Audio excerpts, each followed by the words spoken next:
All right, we have the LS swapped Mazda RX-7 and we are in Texas. It is getting hot. If we want to drive this thing anytime soon, we're gonna need air conditioning, and that's actually one of the last things we can do, or we need to do, before we start putting the dash and all the insides back together. Only problem is we're running a GM compressor, an aftermarket condenser, and dryer, and then the stock Mazda evaporator. We're gonna try and make all that work together with the stock RX-7 controls. So given all that, how many pickle beers do you think I'm gonna have to drink today? 0? 0 pickle beers? Are you sure? You think I'm that good? Here's a hint. It's not 0.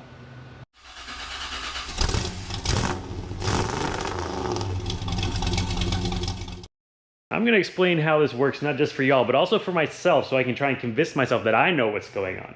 So we're gonna start here at the GM AC compressor. That's where our air conditioning journey starts.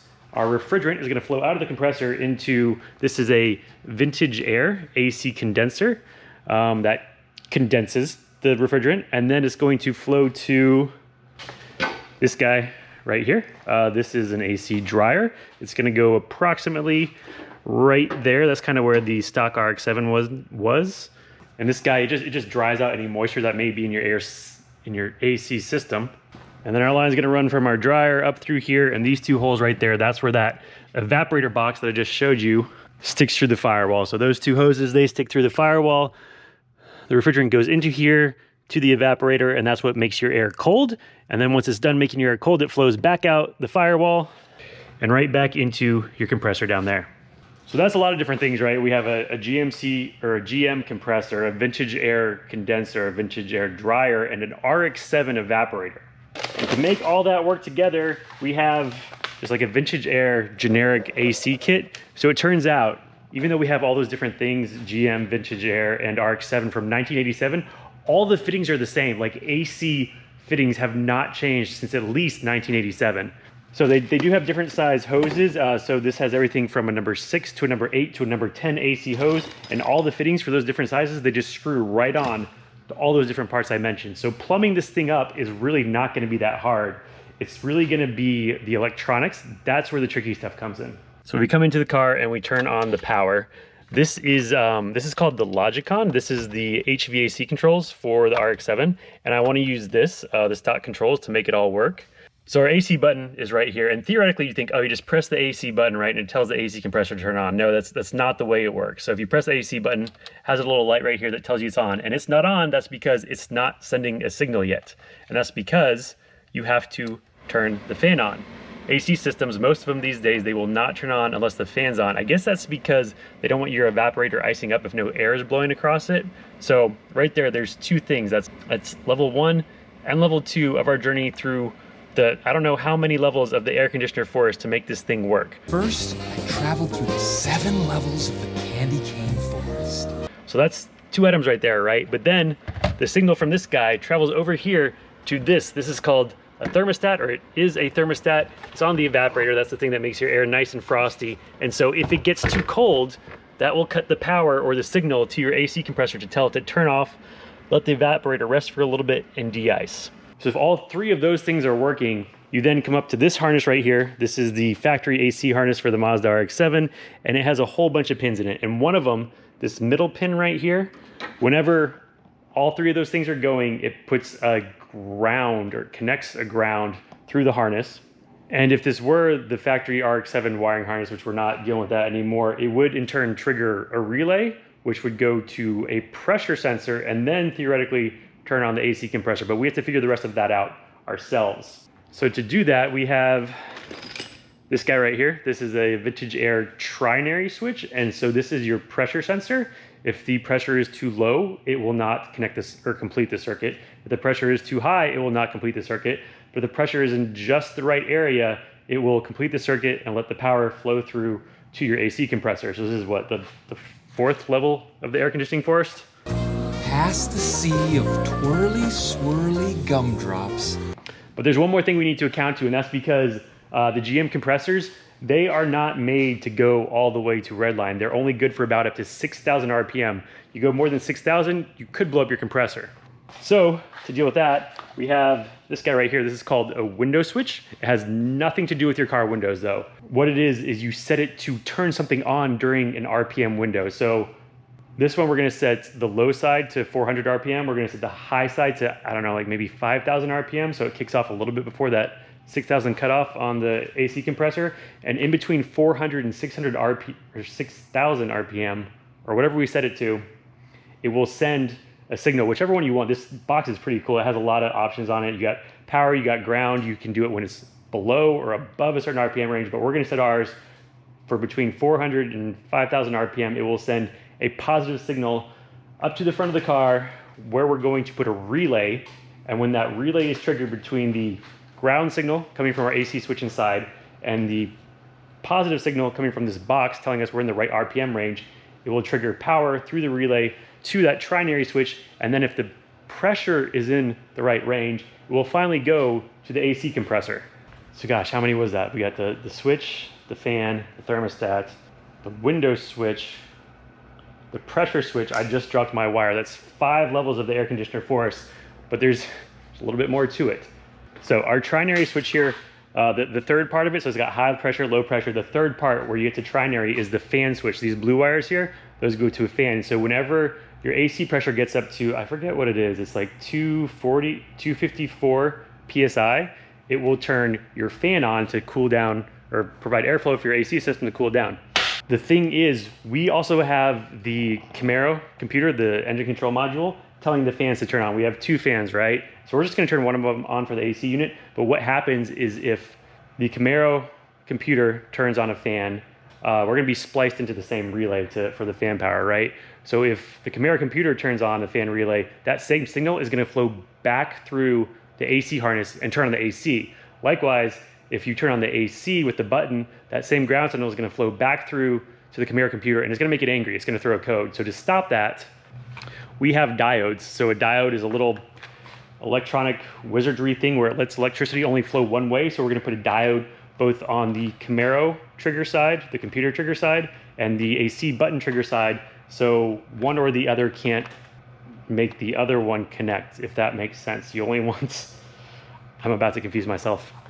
But don't worry, we're not done yet, because this is the connector for the power to the AC clutch.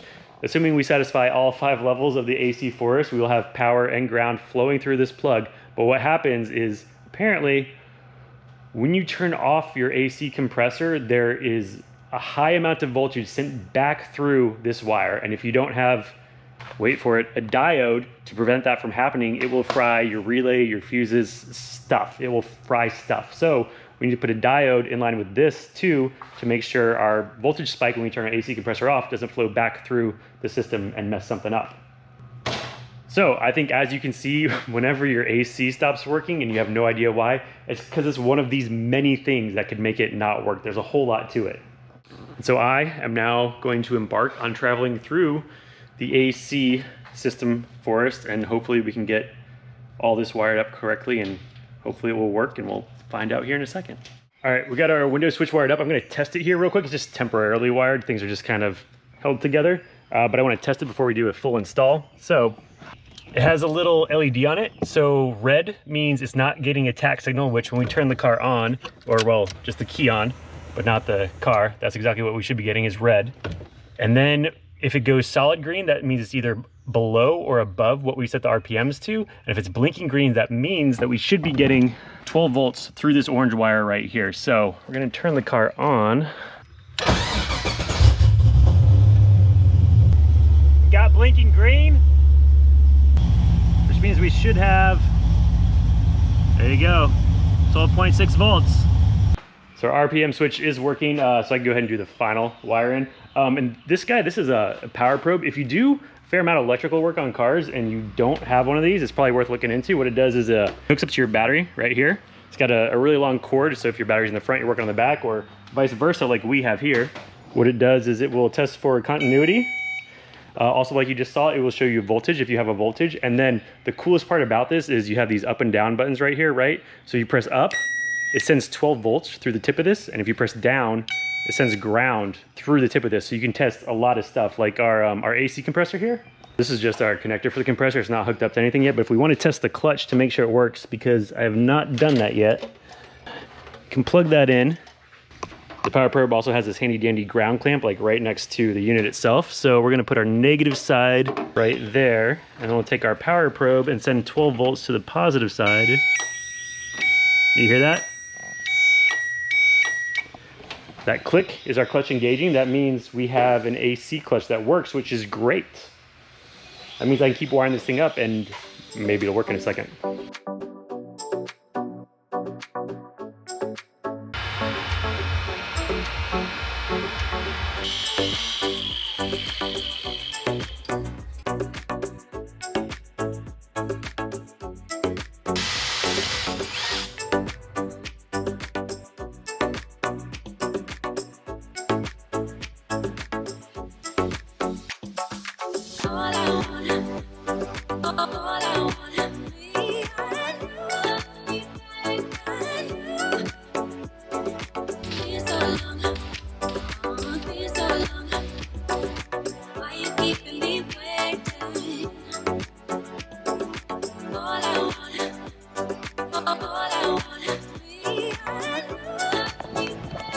So there you have a plumbed AC system. Really wasn't too bad. So we had all the different sizes of hoses from the vintage air kit, had all the connections. I did have to get a few more of those. And then to crimp them, I picked this guy up off of Summit. This is a little hand operated hydraulic crimper. So you got all your different dies here for your different line sizes. You put the right die in, you pump that a bunch, and then it crimps your line. I'm no expert on crimping, but I mean, they look crimped, like they look like they should hold. I guess we'll find out here in a minute. But the way I did it was I pumped this as hard as I could with both hands, and then I took it out, rotated it around, kind of like you would a PEX pipe, and then crimped it again with different teeth on different parts of the line. Vintage Air does give you measurements as to how big your crimp should be, like the size of your crimp. You measure it with calipers whenever you're done. And we may not be exact, but we're pretty close, so I'm hoping that holds. And then whenever I was putting it in, we got some PAG oil. So this is what lubricates your AC system.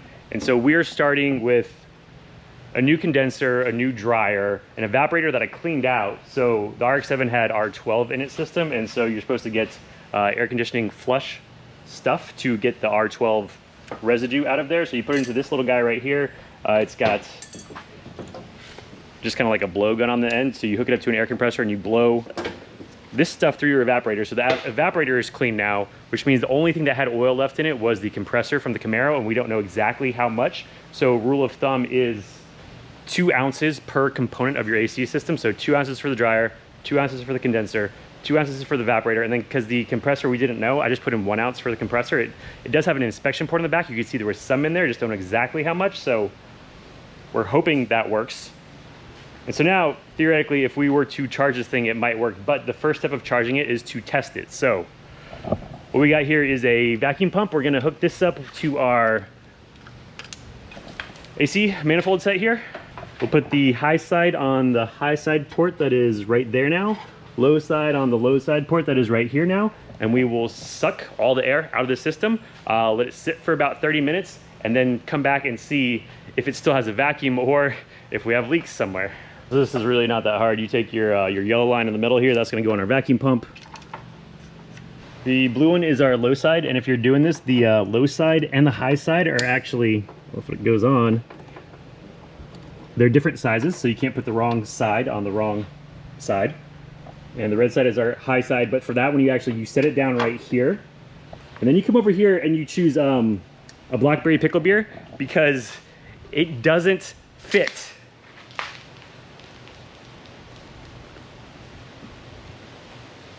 Oh, blackberry pickle beer, drink of shame. This one's like it's like a sweet pickle beer. It's so bad. But the high side doesn't fit, not because I bought the wrong fitting, but because I put these hose connectors in spots where I can't quite get it on. Not a huge deal, but it's a failure because I didn't think about putting the manifold fittings on whenever I was putting that together. So cheers to failure. I'm gonna move that real quick. And now that we have some proper clearance, we're gonna put that guy on there. Make sure all of our valves are open so we can suck out the air from the system. And then you just turn on your vacuum pump. We're gonna let this go until it gets down to -30 there. And these gauges are reading a little differently, but whatever. We're gonna close them up. turn off our vacuum pump. And then for the next 30 minutes, we're gonna enjoy this wonderful beverage of failure. And then when we come back, hopefully those gauges are still at the same spot. If they're at the same place, we'll fire up the vacuum pump for longer. You're supposed to do like 30 minutes to an hour of just like pumping everything to get all the moisture out of there. And then we'll fill it with refrigerant. All right, half hour later, what do y'all wanna know? Is the pickle beer gone or are we still at vacuum? Good news, vacuum, and don't have to drink that anymore. So we're going to open our valves back up. We're going to turn our vacuum pump back on. Let that run for about 45 minutes to an hour, and then we'll get into charging the system. All right, so we vacuumed for about an hour. We're now ready to charge the system. So we've got the yellow line in the middle here. The way this works is the yellow line goes and it mixes with the red and the blue when the valves are open. So we've got that hooked up to our refrigerant here. Whenever we turn down this thing right here, it pierces the can, so you should be able to hear it like flow into the yellow line. There it goes. Except we took the yellow line off the vacuum pump, right? So it probably has air in there. So we're going to just touch this guy until we see refrigerant come out. There we go. That frosty stuff is refrigerant. And from this point on, we're not gonna touch the high side. That valve stayed closed. We're just gonna use it to monitor the pressure on the high side. We're gonna open the low side to let in refrigerant after we turn the car on. So you have to turn the car on, run the AC full blast, and then whenever the pressure from the refrigerant in our can triggers the pressure switch here, that should engage the clutch on the AC compressor and start sucking in refrigerant. Now, if you had a normal car where someone didn't boondoggle together an AC system, you have a sticker telling you exactly how much refrigerant should go in your car by weight. So what you would do is grab yourself a little scale and then weigh your refrigerant, start putting it in, and whenever you got to whatever your sticker said, that's when you stop. We don't have that luxury because we don't know exactly how big our AC system is. So general rule of thumb for our temperature is like 90 degrees today. It should be 50 PSI on the low side, 250 PSI on the high side. And then the way to double check that, just get a temperature gun, make sure it's blowing cold, or just feel with your hand. If it's cold, it works, right? But yeah, I'm gonna start the car, turn the AC on, and then we'll open this valve to let the AC refrigerant start going in.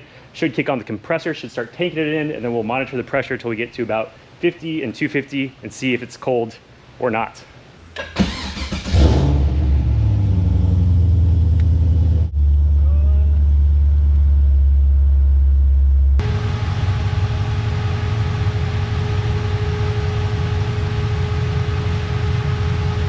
AC clutch just kicked on. Low side's going in, high side's climbing a little bit.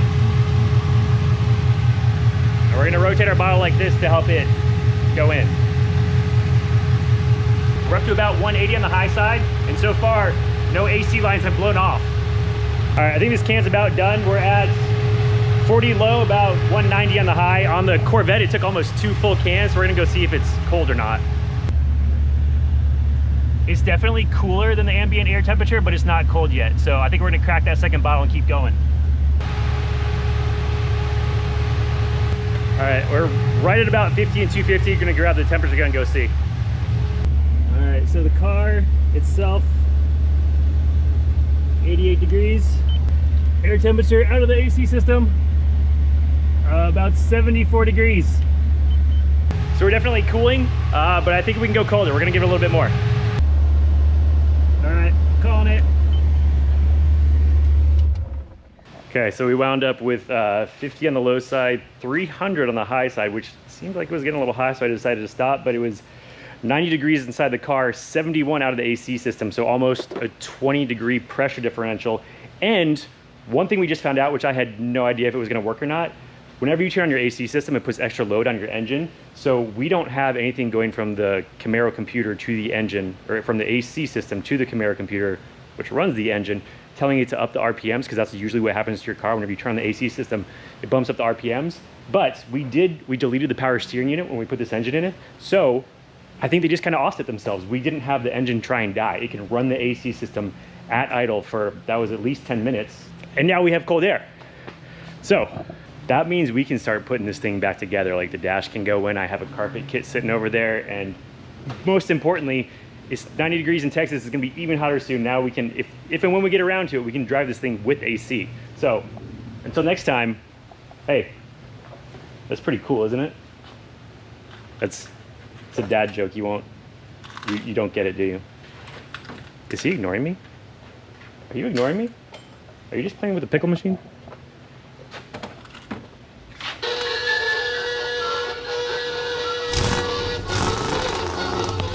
So this joker helping out on the couch just so that I should drink the pickle beer in the sky. Thing is, you can't even see it up there. It's, wait, where is it? It's way too high. I don't know, like I put that up there thinking we'd reference it all the time and we never do. He thinks I should drink it. How do you propose I drink that? Get a ladder. Oh, it's so easy. Something just occurred to me.